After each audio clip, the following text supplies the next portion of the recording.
Hello, Nate here.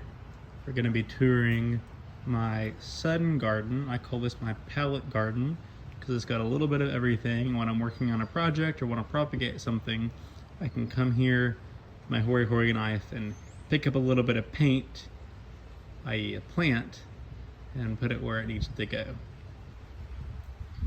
I have a couple of different zones here that make sense to me, but probably don't make sense to a garden viewer. So this garden is designed with the gardener in mind rather than with viewers in mind. But starting out, we have this front area, which is from the concrete to about that bucket. That's not a bucket, the big wooden thing, and then over to this hose. And this area tends to stay pretty moist and gets a little bit more shade than the rest of the areas.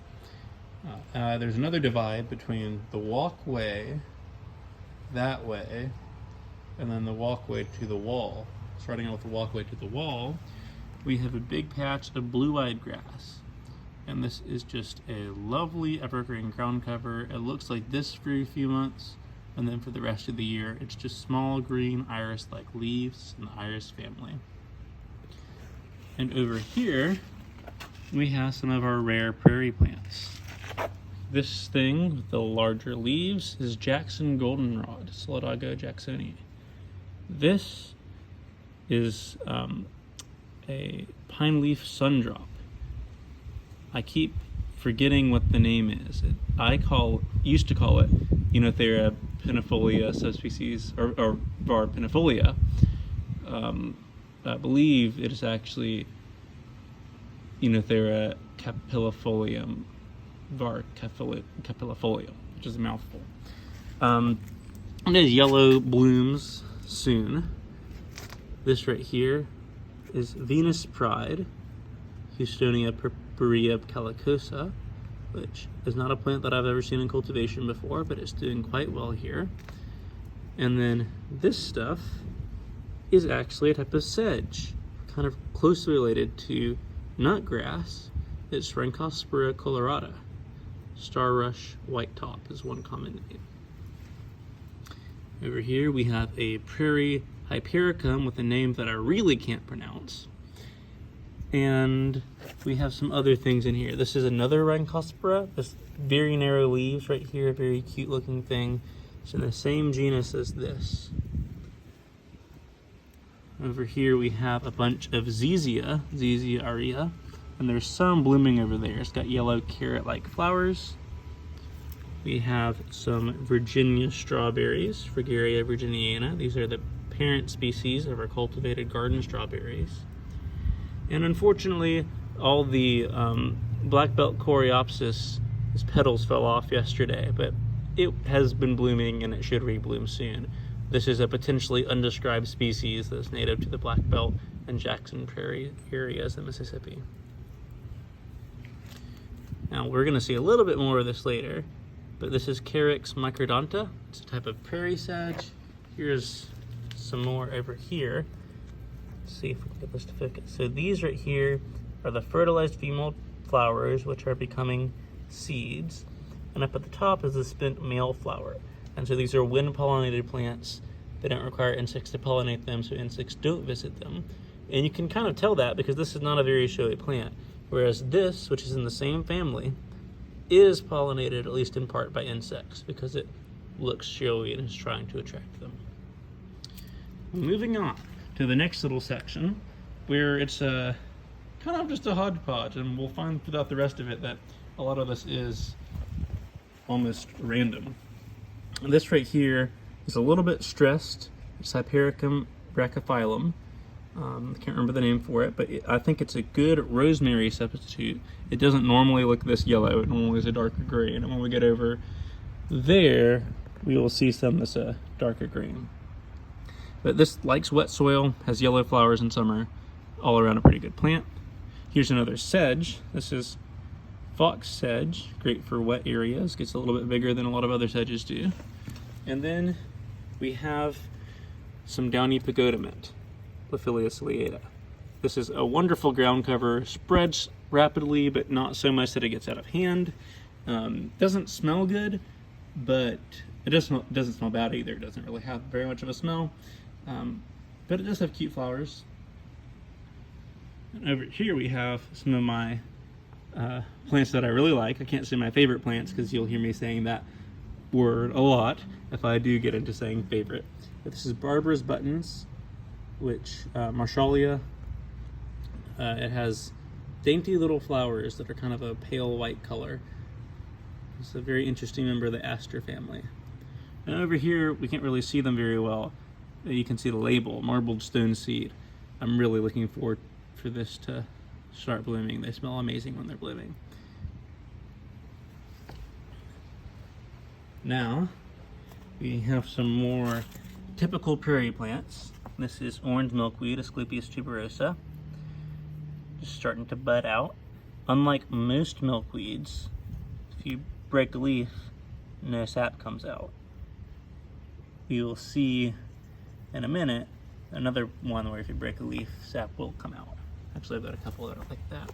And over here we have gray-headed coneflower, Rickettsia pinnata, which is just a lovely long blooming perennial.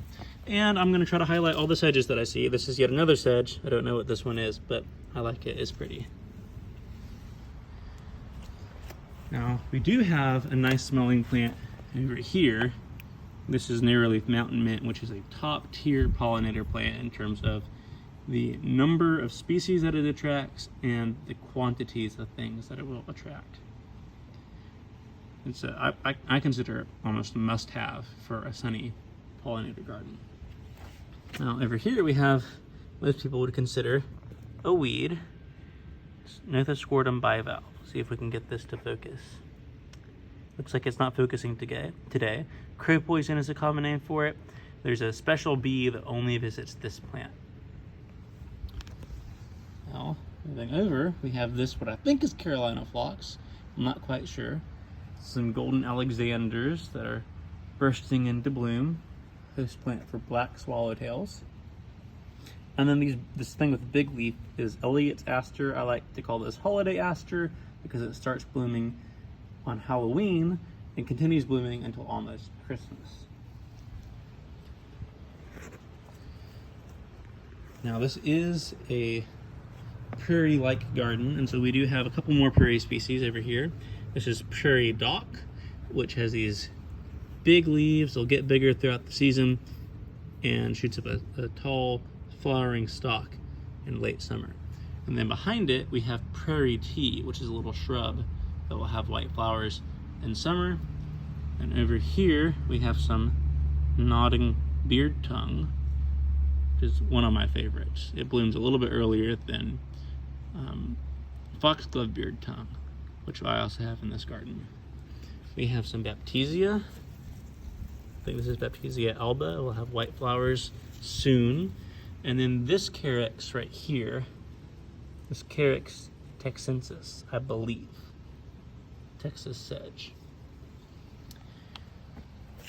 Now, here is one of the plants that I look forward to showing people the most, and that is swamp rose. Yes, this is a rose that grows in very poorly drained, moist areas.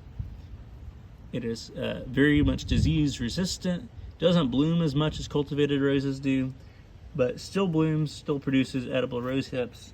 Wonderful addition to a rose garden. We have this sedge, which I think is Carex leavenworthii. It is very gorgeous. I love the way it looks. And then moving on to the end of our journey, we have a cute little patch of some lyre-leaf sage, Salvia liarata. The shadows aren't doing it justice. It looks very pretty and natural light. Then we have some nodding prairie onion, Allium cornuus, or cornuum. It does smell, yep, very oniony. Oh, and over here, I just planted some of this. This is American yarrow, Achillea gracilis. You can tell it from the European type by the fact that the leaves have some three-dimensionality to them. The European type is much more flat.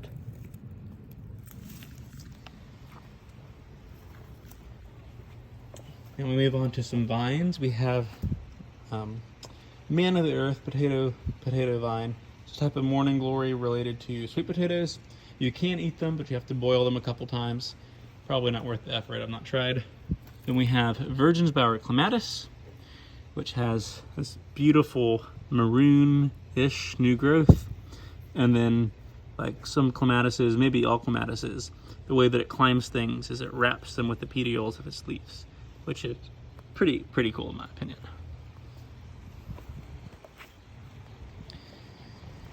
Now we have our native agave. Agave virginica, used to be Manfreda virginica. Has this beautiful red base to it. Has non-showy flowers that will flower later, but they're worth looking out for. Nashville camphorweed, which is a subspecies of camphorweed. I'm not sure why it's called Nashville camphorweed, but I used to live in Nashville, so that's why I have that growing in my garden. We have some Healall about to bloom. And then this, I don't know what carex this is, but I have loved how it has performed. And over here, I promised at the beginning that we would look at a milkweed that had sap when you broke it. There we go, just a bit of sap. You can get a closer look at this nodding beard tongue, which I love so much. It's so gorgeous. As we move on, oh, here's another milkweed type thing. This is Apocynon cannabinum, which does not have the milky latex sap. It's not in the same genus as the other milkweeds. It doesn't host monarchs, but it hosts a variety of other things. And a few more things. We have right here axolflower, Mycodonia. I can't remember the specific epithet, but it is a non-showy plant. But it does make a nice ground cover, and it turns maroon and then ebony black in winter. So I think it provides some nice winter interest as a ground cover. We have anonymous ragwort, Pachyronomina, also called Small's ragwort, Appalachian ragwort. I like to call it anonymous ragwort. We have our native Camassia, wild hyacinth. These guys are quite lovely. And then we have coralberry, which is a shrub in the honeysuckle family that produces these coral colored berries. They're all kind of withered away right now, but next winter it will be quite the showstopper.